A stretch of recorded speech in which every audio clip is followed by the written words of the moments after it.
Hello అండి. ఇవాళ recipe వచ్చేసి ములక్కాయ పప్పుచారు.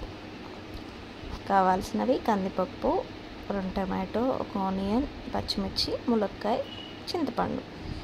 ఫస్ట్ కందిపప్పుని కుక్కర్లో వేసేసి ఫ్రెష్గా కడిగేసుకొని 1 కప్పు కందిపప్పుకి 2 కప్స్ వాటర్ తీసేసుకుందాం.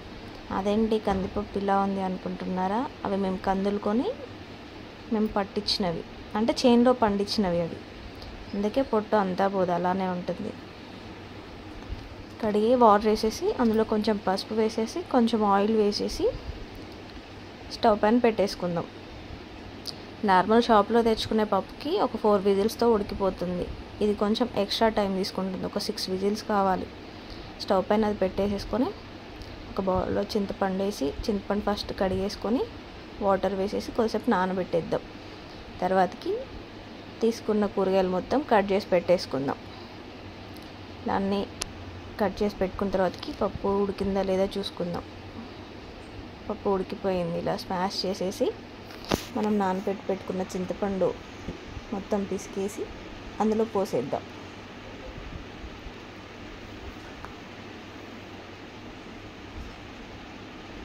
ఇదంతా అందులో పోసేసి కలిపేసుకుందాం. అందులో స్టవ్ ఆన్ చేసేసి గిన్నె పెట్టేసి ఆయిల్ వేసేసుకుందాం. తాలింపు పెట్టేసుకుందాం.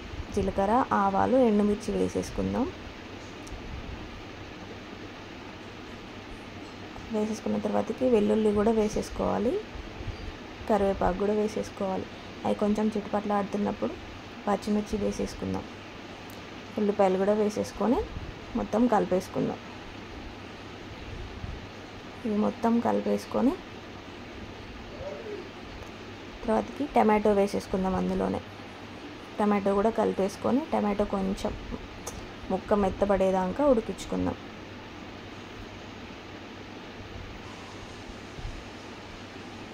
తర్వాతకి అందులో ములక్కాయ ముక్కలు కూడా వేసేసుకుందాం. ములక్కాయ ముక్కలు కూడా వేసేసుకొని మొత్తం కలిపేసుకుందాం. ఇందులో కొంచెం సాల్ట్ వేసుకుందాం. ఫస్ట్ ఇప్పుడు సాల్ట్ వేసుకోవడం వల్ల ముక్కలకి సాల్ట్ అనేది పట్టిద్ది, మంచిగా పట్టేసి ఉంటుంది. కొంచెం పసుపు వేసుకొని కలిపేసుకుందాం అంతా.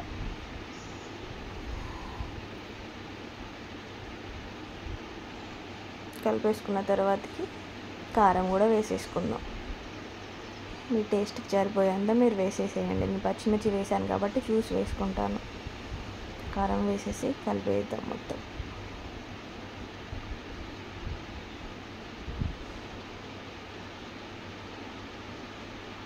మనం ముందుగా పప్పులో చింతపండు వాటర్ వేసేసుకున్నాము, అది ఒకసారి కలిపేసుకొని అందులో పోసేసుకుందాం.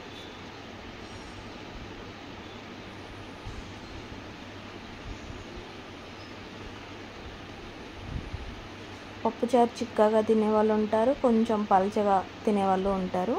అది మీ నచ్చినట్టు మీరు వాటర్ కొంచెం ఎక్కువ యాడ్ చేసుకోండి. లేదు మాకు చిక్కగా కావాలి అనుకుంటే వాటర్ కొంచెం తక్కువ వేసేసుకోండి.